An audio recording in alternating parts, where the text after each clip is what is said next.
और शुरुआत करेंगे बड़ी खबर के साथ। जम्मू कश्मीर से ये बड़ी खबर है। शोपियान चित्रगाम में मिलिटेंटों की फायरिंग हुई है।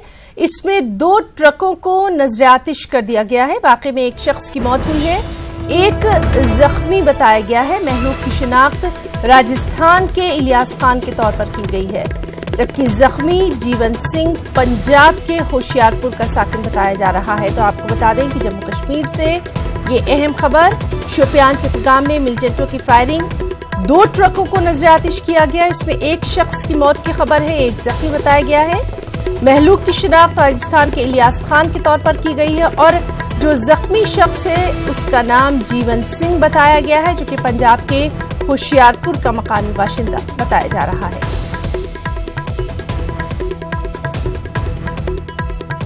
शोपियान चित्रगाम में मिलिटेंटों की फायरिंग, 2 ट्रकों को किया गया नजर-ए-आतिश। इसमें एक शख्स की मौत की खबर आ रही है, एक जख्मी है। महलूक की शिनाख्त राजस्थान के इलियास खान के तौर पर की गई है और जो जख्मी शख्स है उसकी शिनाख्त जीवन सिंह पंजाब के होशियारपुर के तौर पर की गई है।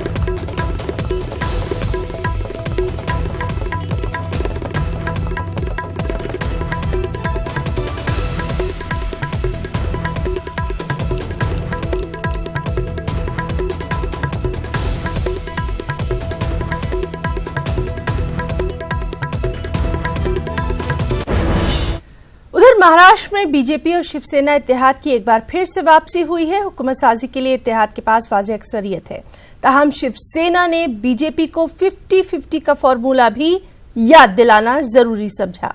ताज़ा जानकारी के मुताबिक महाराष्ट्र में बीजेपी शिवसेना इत्तेहाद को 160 सीटें मिली हैं, जबकि कांग्रेस एनसीपी इत्तेहाद ने 103 सीटों पर कामयाबी हासिल की।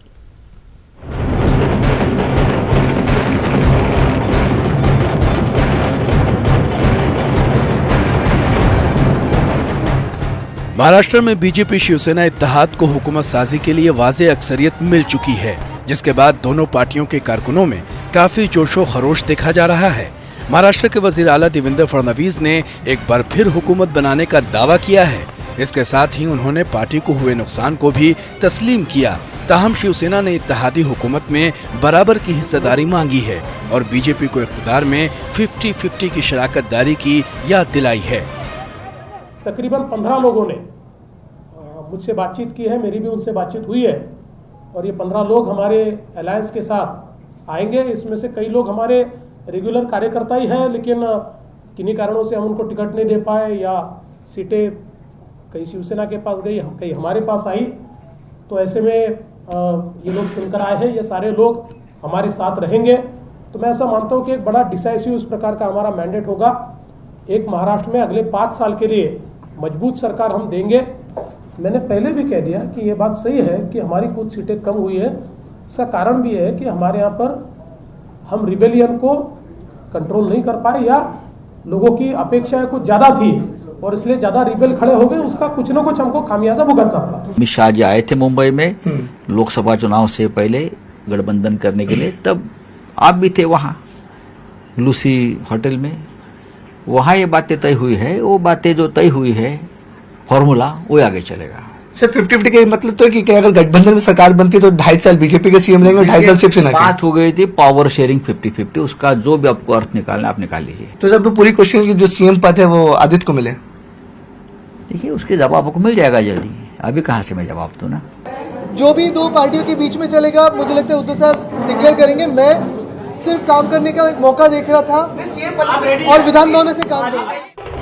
याद रहे कि महाराष्ट्र के इंतखाबी तशहीर में बीजेपी ने दफा 370, 3 तलाक और राष्ट्रवाद का मुद्दा उठाया, जबकि अपोजिशन ने बेरोजगारी, किसानों के मसाइल, गिरती मईशत और बदउनवानी के हवाले से सरकार को घेरा। महाराष्ट्र में 2014 के असेंबली इंतखाबात में बीजेपी शिवसेना को 47.6% वोट मिले थे। लोकसभा चुनाव में 51% वोट मिले, जबकि इस असेंबली चुनाव में वोट शेयर घटकर 42% रह गया, यानी लोकसभा चुनाव से तकरीबन 9% कम। लेकिन आवाम ने बीजेपी शिवसेना इत्तेहाद को हुकूमत साजी का एक और मौका दे दिया। Bureau report, news 18 Urdu. और वहीं मुंबई के गोविंदी शिवाजीनगर से जीतने वाले एसपी के कदावर लीडर अबू आसम आजमी ने न्यूज 18 से खास बातचीत की। उन्होंने अपनी जीत पर अवाम का बेहद शुक्रिया अदा किया। वहीं उन्होंने MIM पर भी निशाना साधा और कहा कि MIM इत्तेहादुल मुस्लिमीन की बात करती है और SP इत्तेहादुल कौम की बात करती है। आजमी साहब हमारे साथ यहाँ पे खुद मौजूद हैं। समाजवादी पार्टी के कैंडिडेट थे और बहुत ही बड़ी कहना चाहिए कि मार्जिन से इन्होंने जीत हासिल की है। 26,000 से ज़्यादा वोट से जीत हासिल की है आपने, 1 लाख से ज़्यादा वोट मिले आपको। क्या बोलना चाहेंगे कि मतलब क्या उम्मीद थी आपको इतनी ज़्यादा वोट से आप जीत पाएंगे? देखिए, ऐसा एक तरफ तो मुझे बहुत खुशी है कि मैं जीत के आया, लेकिन दूसरी तरफ मुझे इस बात की फिक्र भी है कि जनता ने जो विश्वास दिखाया मेरे ऊपर, मेरी जिम्मेदारियाँ और बढ़ जाती हैं। मैंने जिस तरह से काम किया, मुझे लगता है कि मुझे और मेहनत से काम करना चाहिए ताकि जनता की उम्मीदों पर मैं खरा उतर सकूं। ये जीत मेरी नहीं, मेरे वर्करों की, मेरे नगर सेवकों की, मेरे कार्यकर्ताओं की जीत है। तो लगता है कि MIM को जो है मुसलमान एक विकल्प के तौर पे देख रहे हैं? नहीं, ये मुसलमानों की थोड़ी सी मासूमियत है। मुसलमान परेशान है इस देश के अंदर, उसकी बोली कोई बोलता नहीं है। MIM बोल रहा है तो मुसलमान उसकी तरफ जरूर आकर्षित हो रहे हैं, अट्रैक्ट हो रहे हैं, लेकिन MIM इस देश में बड़ी पार्टी नहीं बन सकती, इसलिए कि MIM आज के नहीं 100 साल पुरानी पार्टी है और ये लोग सिर्फ इत्तेहादुल मुस्लिमीन की बात करते हैं। हम इत्तेहादुल सारे जितने देश में बिरादरी हैं हिंदू मुस्लिम, हम इत्तेहादुल मुस्लिम हिंदू की बात करते हैं। जब तक हम इत्तेहादुल मुस्लिमीन, इत्तेहादुल हिंदू, इत्तेहादुल दलित नहीं करेंगे उस वक्त नहीं हो सकता है। देखिए, ये इनको जो है ये थोड़ा सा एग्रेसिव बोलते हैं, तो आज मुसलमान बेचारा परेशान है, उसको कोई मदद नहीं कर रहा है तो बेचारा इनके साथ खड़ा हो जाता है। लेकिन वोटों के बंटवारे से आज जो है सेकुलर पार्टियां पीछे जा रही हैं और इसकी मेन वजह अगर कोई है तो मैं समझता हूं MIM है। जिस तरह से एग्जिट पोल सामने आ रहे थे उसमें जो है वो शिवसेना BJP को बहुत ही बढ़त बताई जा रही थी और कांग्रेस का खात्मा दिखाया जा रहा था, NCP को जो है बहुत ही पीछे दिखाया जा रहा था, लेकिन जो आदाद-ओ-शुमार फिलहाल आ रहे हैं तो उससे मुख्तलिफ दिखाई दे रहे हैं। नहीं, देखिए, ऐसा है कि मैं तो सबसे पहले इस देश के उन लोगों से कहूंगा जो लोग जज्बात में हिंदुत्व के नाम पर BJP के साथ खड़े हो गए हैं, वो इस देश को कंगाल करने वाली BJP पार्टी के साथ मत खड़े हों। इस देश में आज जो है आर्थिक भौचाल चल रहा है, बैंकें बंद हो रही। मोदी जी ने कहा था कि 15-15 लाख रुपया खाते में डाल दूंगा। आज 15 लाख रुपया 15,000 जिन्होंने अपना खाते में डाला है ना, वो निकाल नहीं पा रहे हैं। आज PNB बैंक की वजह से कितने लोग ने आज सुसाइड कर लिया है। आज महंगाई कितनी बढ़ चुकी है। इसलिए मैं देश के वो लोग जो आज हिंदुत्व के नाम पर मोदी के साथ खड़े हैं, उनसे कहना चाहता हूं कि आप लोग देश को आगे बढ़ाने के लिए, गांधी जी, डॉक्टर भीमराव अंबेडकर के सपनों को साकार करने के लिए BJP से हटिए आप लोग। अबू आसिम आजमी जीत चुके हैं, लेकिन वो जो है वो अपना गुस्सा निकाल रहे हैं BJP पर और आप देख सकते हैं कि मतलब भारी मतों से जीतने के बाद भी जो है वो अबू आसिम आजमी किस तरह से बात कर रहे हैं। कैमरा पर्सन सरोज जलाल के साथ मुहिउद्दीन, न्यूज 18 मुंबई। और वहीं महाराष्ट्र के मुस्लिम अक्सरियती शहर मुंब्रा में NCP के उम्मीदवार जितेंद्र औहाड मुसलसल तीसरी मर्तबा कामयाब हुए। यहां कुल वोटिंग 1,78,000 हुई, जिसमें से औहाड को 1,09,706 वोट मिले, जबकि शिवसेना को 33,658 और आम आदमी पार्टी के उम्मीदवार को 30,511 वोट ही मिले। इस तरह औहाड 76,076 वोटों से कामयाब हुए। इस बार MIM के उम्मीदवार ने एन वक्त पर अपना पर्चा वापस ले लिया था, जिसके बाद MIM ने आम आदमी पार्टी को सपोर्ट किया, लेकिन आम आदमी पार्टी भी नहीं चल सकी और औहाड ने यहां हैट्रिक लगा दी।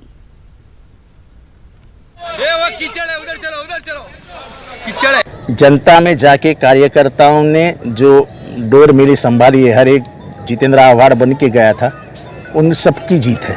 एक अच्छा विरोधी पक्ष, सक्षम विरोधी पक्ष जो पिछले 5 साल में कहीं कम नजर आता था, वो आज के बाद दिखाई देगा। विचारधारा की लड़ाई होगी। ये महाराष्ट्र के चुनाव में 370 क्या कश्मीर का चुनाव था? वो NRC का मुद्दा निकालना, क्या संबंध महाराष्ट्र का? जो मुसलमान दलितों को घबराने का काम ये सरकार कर रही थी, हर आदमी को डराना, किसी के पीछे CBI लगा देना, किसी के पीछे ED लगा देना, किसी के पीछे पुलिस लगा देना, यंत्रणा का जो गैरवा पर ये सरकार ने जुल्म किया है, ये जुल्म का जवाब जनता ने उनको दिया है। देखो, मैं अभी जीता हूँ, मुझे मेरे कलवा और मुंब्रा के सिवा और किसी की चिंता नहीं रहती है। महाराष्ट्र में सरकार बने ना बने, जहाँ पे मैं खड़ा मैं सरकार से। ये जीत मुमरा कौसा की आवाम की जीत है, ये राष्ट्रवादी कांग्रेस पार्टी के परिवार की जीत है। ये मुमरा कौसा में जो हमारे आमदार साहब ने डेवलपमेंट किया, ये उसकी जीत है। हमारे समाज के लोगों में दानिशमंदी की ये दलील है कि उन्होंने किसी भी प्रोपोगंडा और किसी भी जात समाज और मजहब के बहकावे में ना आते हुए डेवलपमेंट को वोट किया। और वहीं औरंगाबाद सेंट्रल असेंबली हलके और ईस्ट असेंबली हलके से कामयाबी हासिल करने वाले शिवसेना के प्रदीप जायसवाल का कहना है कि वो दलितों और मुसलमानों समेत तमाम तबकात के वोटों की बुनियाद पर असेंबली चुनाव में जीत हासिल कर पाए। जायसवाल ने अपनी जीत का सेहरा तमाम तबकात के लोगों के सर बांध दिया और कहा कि वो माजी की तरह मुस्तकबिल में भी हर किसी के लिए काम करते रहेंगे। इसी तरह मौजूदा अक़लियती उमूर के मुमलिकती वजीर अतुल सावे ने अपनी कामयाबी को साबिक़ा कारकर्दगी का इनाम करार दिया और वादा किया कि औरंगाबाद शहर को पानी की किल्लत से निजात दिलाने और इस शहर की हवाजहत तरक्की को यकीनी बनाना उनका अहम मकसद होगा। इस मौके पर शिवसेना बीजेपी कारकुनान में जबरदस्त जोश खरोश देखा गया। शहर के मुख्तलिफ इलाकों में आतिशबाजी और ढोल ताशों के साथ जश्न भी मनाया गया।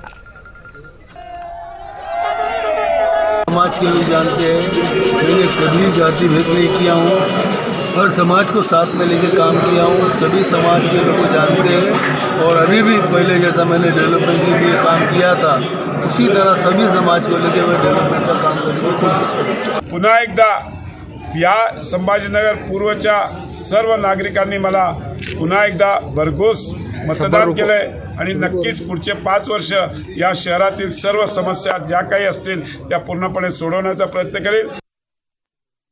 और वहीं मुसलसल छठी मर्तबा कामयाबी का परचम लहराने वाले विधानसभा के स्पीकर और फुलंबरी हल्का असेंबली के नवमुंतखब रुकन असेंबली हरिभाव बागड़े ने अपनी जीत का सेहरा अवाम के सर बांधा। बागड़े ने 15,000 वोटों से कामयाबी हासिल की। इस मौके पर बागड़े ने कहा कि उनकी कारकर्दगी की वजह से उन्हें ये कामयाबी मिली। बागड़े ने पंकजा मुंडे की नाकामी पर अफसोस का इजहार किया, ताहम ये भी कहा कि चुनाव में हार जीत लगी रहती है। बागड़े ने अपनी कामयाबी को कारकुनों के गैर मामूली एतमाद का नतीजा भी करार दिया।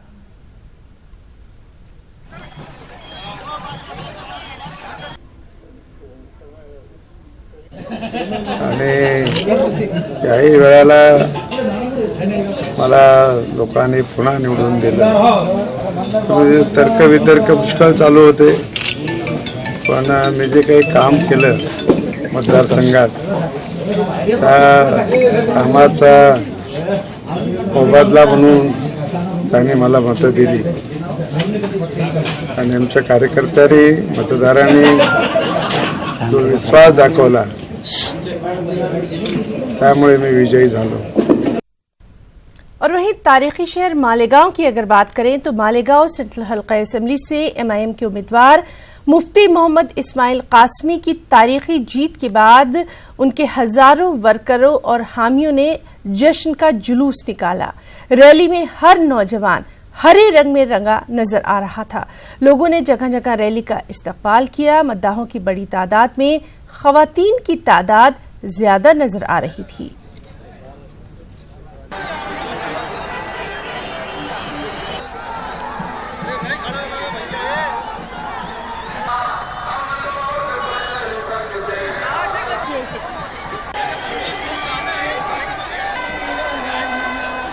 तमाम अपने पार्लियामेंट्री बोर्ड के मेंबरान, हमारे कारपोरेटर हजरात और इसी के साथ साथ शहर भर में हमारी माओ और बहनों ने ख़ास तौर पर जो दुआएं की हैं, कुरान करीम की तिलावत की है, नमाजें पढ़ी है, तो मैं ये क्रेडिट जो है इन तमाम लोगों को देता हूँ। और अब हम रुख करेंगे हरियाणा का। हरियाणा असेंबली इंतखाबात में इस बार बीजेपी और कांग्रेस में कांटे की टक्कर देखने में आई। रुझानात और नताइज में किसी भी पार्टी को वाज़ेह अक्सरियत नहीं मिल पाई और ऐसे में पेच फंसकर रह गया। अब किंग मेकर का किरदार जेजेपी अदा करेगी। वाज़ेह है कि हरियाणा असेंबली की 90 सीटों पर बीजेपी को 40 सीटें मिली हैं। कांग्रेस के खाते में 31 सीटें आई हैं, जबकि जेजेपी की झोली में 10 सीटें जा गिरी हैं। वहीं दीगर के खाते में 8 सीटें आ पाई हैं और INLD 1 सीट हासिल करने में कामयाब रही। और वहीं बेलहर से आरजेडी के उम्मीदवार राम यादव ने शानदार जीत हासिल की है। रामदेव यादव की 19,000 वोटों से जीत हुई। अपनी जीत पर रामदेव यादव ने इसे लोगों की जीत भी करार दिया। रुझान था उससे, हमको लगता था कि भारी वोट से हम जीतेंगे और वही हुआ। सबसे बड़ा फैक्टर क्या आपका रहा? फैक्टर क्या रहा? फैक्टर रहा बाहरी भीतरी का, परिवारवाद का, और मैं 3 बार लगातार उस क्षेत्र में जो काम किया था। बहुत हरियाणा पे तो बहुत खुशी है। अभी मैं व्यस्त थी अंदर, मैंने अभी लेटेस्ट निर्णय नहीं देखे, लेकिन बहुत खुशी है दोनों पे बहुत खुशी है। और हमें इस बात पे भी खुशी है कि यहाँ उत्तर प्रदेश में हमारा वोट प्रतिशत काफी बढ़ा है। उधर महाराष्ट्र हरियाणा असेंबली इंतखाबात में आए नताइज के ताल्लुक से कांग्रेस लीडर राजीव शुक्ला ने न्यूज 18 से खास बातचीत में कहा कि हरियाणा में बीजेपी को वाज़े अक्सरियत का ना मिलना इस बात का इशारा है कि लोग बदलाव चाहते हैं।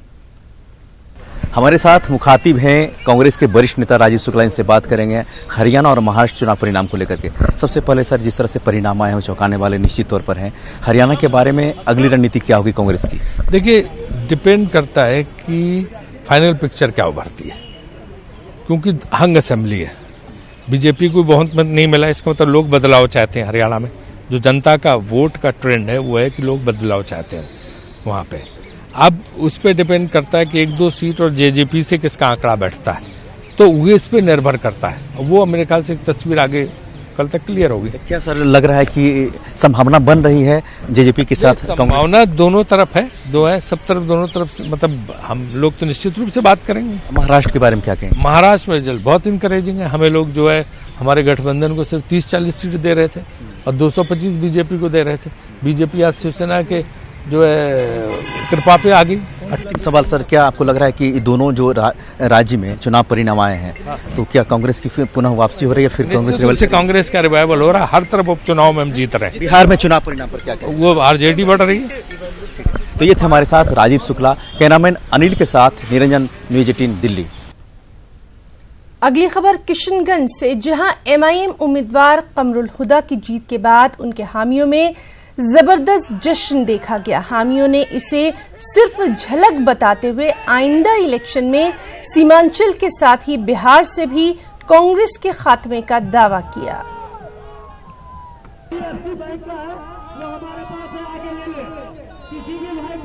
जितना इतनी खुशी है जैसा कि हमको बहुत बड़ा चीज मिल गया होगा। ये दिन का बहुत दिन से वेट था हम लोग को, बहुत दिन से हम लोग जश्न मनाने चाह रहे थे। आज वो जश्न मना के लेंगे। वो सफाया होने वाला है, बस वो परिवार बन के रह जाएगा। और एक दिन ऐसा आएगा कि कांग्रेस का बिहार, ये किसान का पूरे बिहार से सफाया हो जाएगा। जी। उधर हैदराबाद में एमआईएम सदर असदुद्दीन अवैसी ने मीडिया से बातचीत की। उन्होंने बिहार के किशनगंज ज़िमनी इंतखाबात में पार्टी की जीत को बहुत बड़ी कामयाबी करार दिया। वहीं उन्होंने इस ताल्लुक से बिहार के रियासती सदर अख्तरुल ईमान को अपनी मुबारकबाद भी दी। असदुद्दीन अवैसी ने यह भी कहा कि उन्हें महाराष्ट्र असेंबली इंतखाबात में ज्यादा तवक्कात थी। यकीनन बिहार में जो किशनगंज के बाई इलेक्शन में हमने कामयाबी हासिल की, वो बहुत बड़ी कामयाबी हासिल की हमने, इसलिए कि वहाँ से कांग्रेस का एक सिटिंग एमएलए था और हमने कांग्रेस के कैंडिडेट को शिकस्त दी, उनको हराया वहाँ से, और साथ ही साथ कांग्रेस 3rd नंबर पर चले गई और बीजेपी 2nd आई। तो यकीनन बिहार की कामयाबी के लिए मैं हमारे वहाँ के प्रेसिडेंट जनाब अख्तरुल ईमान साहब को, आफ्ताब साहब को और हमारे कैंडिडेट को, सबको मुबारकबाद देता हूँ। उन्होंने बड़ी मेहनत की और ये उनकी कामयाबी, मैं वहाँ गया भी नहीं था और उसके बावजूद भी वो लोग कामयाबी हासिल किए।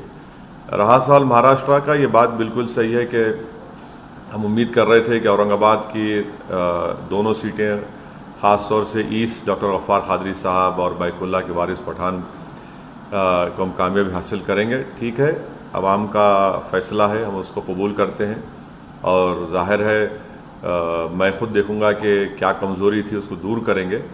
मैं शुक्रिया अदा करना चाहता हूं महाराष्ट्र के पूरी आवाम का कि उन 44 कॉन्स्टिट्यूंसीज़ में जहां पर हमारे उम्मीदवार थे कैंडिडेट्स थे वहाँ पर उन्होंने हमको वोट दिया।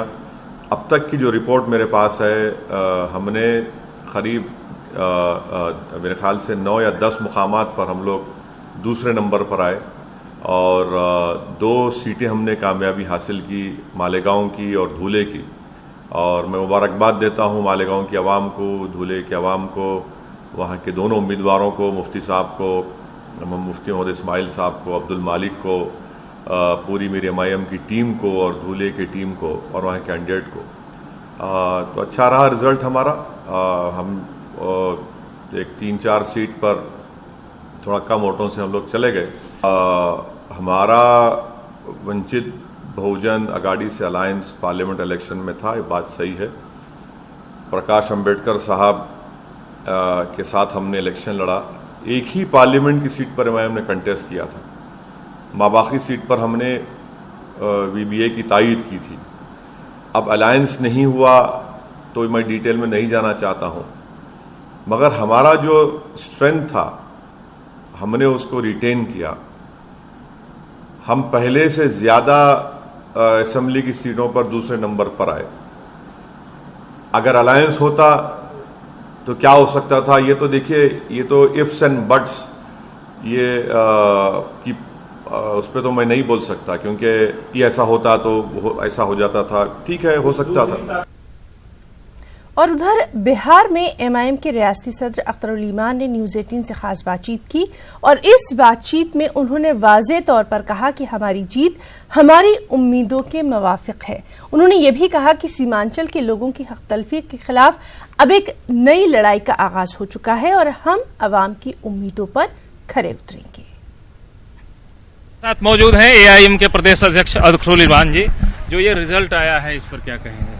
ये रिजल्ट हमारी उम्मीदों के मुताबिक आया है और हम उन तमाम तो लोगों के, जिन लोगों ने हमें वोट देकर जिताया है और जिन्होंने सहयोग किया है, उन तमाम तो लोगों का शुक्रिया अदा करते हैं।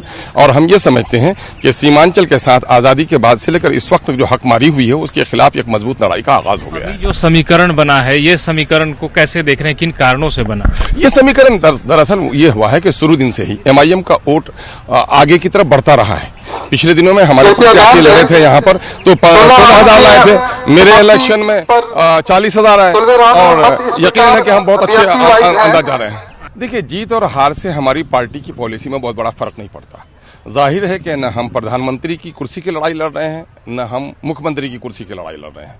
हम उन तमाम तर दलितों, पिछड़ों, वंचितों की लड़ाई लड़ रहे हैं जिनके साथ अब तक आज़ादी के बाद अब तक इंसाफ नहीं किया गया। हम उनको जगा रहे हैं और उनकी आवाज़ बनने की कोशिश कर रहे हैं। तो ये थे AIM के प्रदेश अध्यक्ष अख्तरुल ईमान, बता रहे थे कि कैसी परिस्थितियों के साथ वो चुनाव का परिणाम आया है। और इसके साथ आप देख रहे हैं कि पीछे AIM के तमाम कार्यकर्ता और उत्साह मौजूद हैं और किशनगंज का जो रिजल्ट आया है उसको लेकर के पार्टी कार्यकर्ताओं में काफी उत्साह है, लोग खुशियां मना रहे हैं।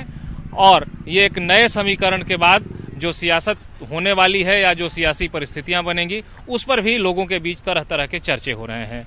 कैमरामैन मनोज के साथ राजेंद्र पाठक, न्यूज़ 18।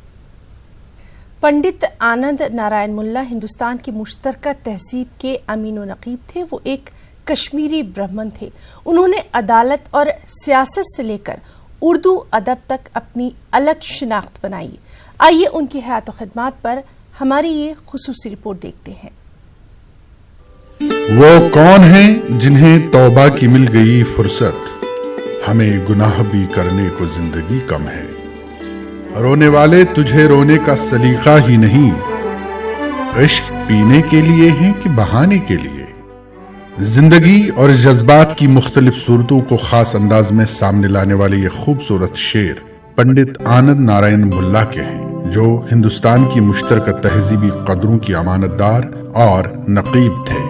उन्होंने सियासत में भी नाम कमाया, अदलिया को भी अपनी रोशन फिक्र से तक़वियत दी और शेर व अदब में भी एक खास पहचान बनाई। आनंद नारायण मुल्ला कश्मीरी ब्राह्मण थे। उनके बुजुर्ग पंडित कालिदास मुल्ला लखनऊ आकर बस गए थे और यहीं पंडित जगत नारायण मुल्ला के यहाँ 24 अक्टूबर 1901 को आनंद नारायण मुल्ला की पैदाइश हुई। मुल्ला ने इब्तिदाई तालीम फिरंगी महल लखनऊ में पाई। बरकतुल्लाह रजा फिरंगी महली उनके उस्ताद थे। इसके बाद मुल्ला ने कैनिंग कॉलेज लखनऊ से BA और लखनऊ यूनिवर्सिटी से अंग्रेजी में MA किया। कानून की पढ़ाई की और वकालत के पेशे से वाबस्ता हो गए। 1955 में उन्हें इलाहाबाद हाई कोर्ट की लखनऊ बेंच का जज मुकर्रर किया गया। अपने एक फैसले में जस्टिस आनंद नारायण मुल्ला ने पुलिस के मजालिम पर ये तारीखी तबसरा किया था कि हिंदुस्तानी पुलिस मुजरिमों का मुनज्जम गिरोह है। अदलिया से स्वगदोष होकर मुल्ला ने सियासत के मैदान में कदम रखा। 1967 में वो लखनऊ से आजाद उम्मीदवार की हैसियत से पार्लियामेंट के रुकन मुंतखब किए गए। 1972 में उन्हें राज्यसभा का रुकन चुना गया। 14 बरस तक वो अंजुमन तरक्की उर्दू हिंद के सदर रहे और इस दौरान अंजुमन ने काफी तरक्की की। इसके अलावा मुल्ला साहब उत्तर प्रदेश उर्दू अकादमी और फखरुद्दीन अली अहमद कमेटी उत्तर प्रदेश के सदर और हुकूमत हिंद की तरक्की उर्दू बोर्ड के नायब सदर भी रहे, जो आज कौमी उर्दू काउंसिल के नाम से जाना जाता है। जिंदगी के इब्तिदाई अदबी दौर में मुल्ला ने अंग्रेजी में शायरी की, लेकिन धीरे धीरे वो उर्दू की तरफ आ गए। लखनऊ के शेरी व अदबी माहौल ने भी उनकी शायराना शख्सियत को निखारा। आनंद नारायण मुल्ला का शेरी नजरिया बहुत तामीरी और इखलाकी था। इकबाल और चकबस्त लखनवी उस दौर में बेहद मकबूल थे, चनाच उनसे भी वो मुतासिर हुए थे। समाज को बेहतर बनाने की जद्दोजहद में मुल्ला ने शायर और मुसन्निफ की हैसियत से अमली तौर पर हिस्सा लिया। उर्दू के साथ जो तासुब बढ़ता गया, इससे मुल्ला बहुत बेजार थे। सरकारी अफसरों और बाज़ सियासी हलकों की उर्दू दुश्मनी उन्हें बिल्कुल गवारा नहीं थी। इसी जज्बे के तहत उन्होंने कहा, मुल्ला बना दिया है इसे भी महाज जंग, एक सुलह का पयाम थी उर्दू जुबान कभी। उनके 6 शेरी मजमूए शाया हुए और कुलियात भी छपी। जुए शीर 1949 में, कुछ जर्रे कुछ तारे 1959 में, मेरी हदीस से उम्रे गुरेज़ां 1963 में, सियाही की एक बूंद 1973 में, करब आगही 1977 में और नज़मों का मजमुआ जादे मुल्ला 1988 में शाया हुआ। उन्होंने नेहरू के मज़ामीन का तर्जुमा भी किया और चकबस्त पर एक किताब याद चकबस्त के उन्वान से मुरतब की। मुल्ला को उनकी अदबी और समाजी खिदमात के लिए कई एजाज मिले, जिनमें 1964 में पेश किया गया साहित्य अकादमी अवार्ड भी शामिल है। 12 जून 1997 को 96 बरस की उम्र में आनंद नारायण मुल्ला का इंतकाल हो गया, लेकिन उर्दू ज़बान अपने इस सच्चे आशिक को कभी नहीं भूल सकती। राज हस्ती तिश्ने ताबीर है तेरे बगैर, जिंदगी तकसीर ही तकसीर है तेरे बगैर।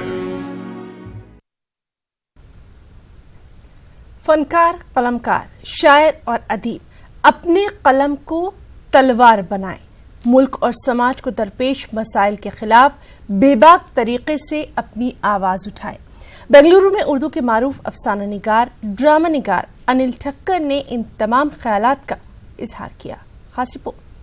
बेंगलुरु में इंडिया उर्दू इंस्टीट्यूट के तहत अदबी नशिस्त का इनेकाद किया गया। कर्नाटक के हुबली से ताल्लुक रखने वाले अफसाना निगार, ड्रामा निगार अनिल ठक्कर के फन और तख्लीकात का तफसीली तौर पर यहाँ जायजा लिया गया। इस मौके पर अनिल ठक्कर ने मुल्क के मौजूदा हालात पर तशवीश का इजहार किया। अनिल ठक्कर ने कहा कि मुल्क में मुसलमानों और दलितों को निशाना बनाया जा रहा है। खवातीन की हिफाजत भी अहम मसला है। सबसे पहले मुसलमानों को जो है निशाना बनाया जा रहा है, दलितों को निशाना बनाया जा रहा है, औरतों को निशाना बनाया जा रहा है। आप सोचिए साहब कि एक 6 साला, 5 साला, 8 साला बच्ची का रेप होता है और उसको फिर कत्ल कर दिया जाता है। इससे बुरा वक्त क्या आएगा? इससे बुरा वक्त आ ही नहीं सकता। एक तरफ आप कहते हैं कि बेटी बचाओ, बेटी पढ़ाओ, और दूसरी तरफ ये है और आप उसके सामने जुबान नहीं खोलते।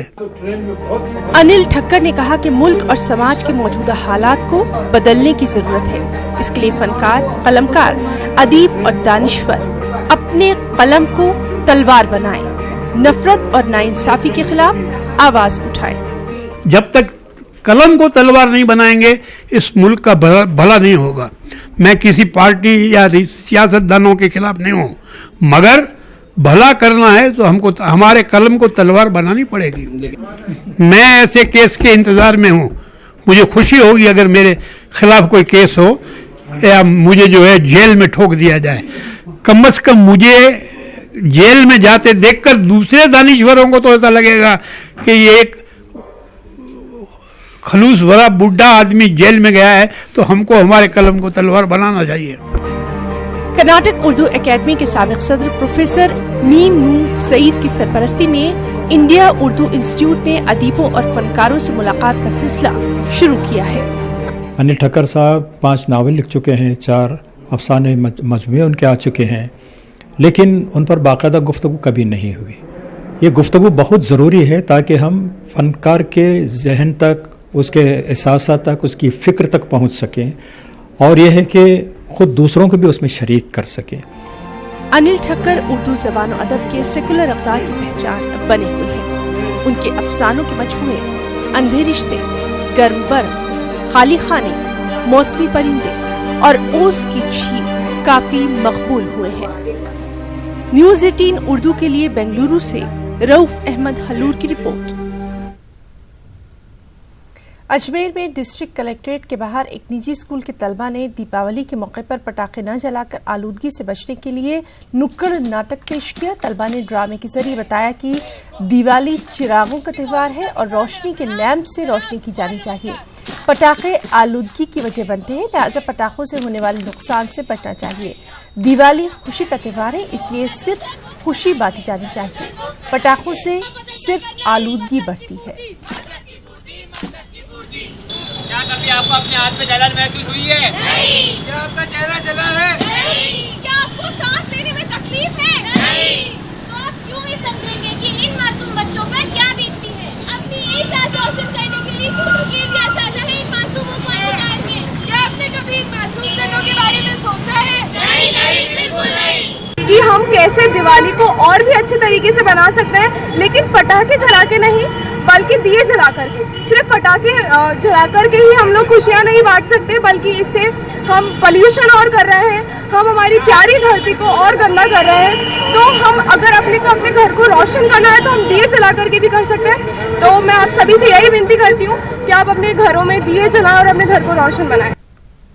झारखंड अक़लियती मालियाती और तरक्याती कॉरपोरेशन के डायरेक्टर के ओहदे पर किसी मुस्लिम को फायज किए जाने पर मुस्लिम अक़लियत में खुशी का माहौल है। शहर की मारूफ शख्सियात ने सैयद इकबाल इमाम के डायरेक्टर बनने से अक़लियतों की माशी तरक्की की उम्मीद जाहिर की।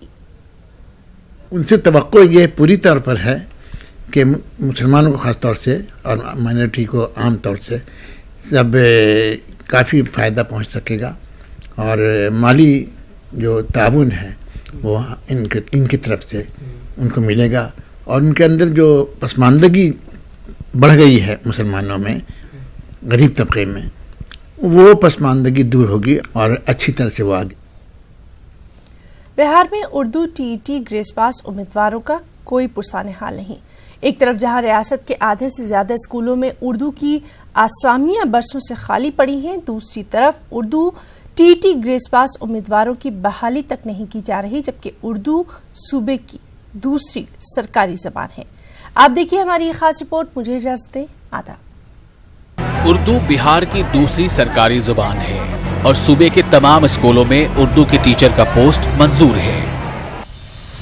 2012 में नीतीश हुकूमत ने 27,000 उर्दू टीचरों को बहाल करने का ऐलान किया था। 2013 में इसके लिए उर्दू बंगला स्पेशल टीईटी का इम्तिहान मुनक्किद किया गया, जिसमें हजारों तलबा ने शिरकत की।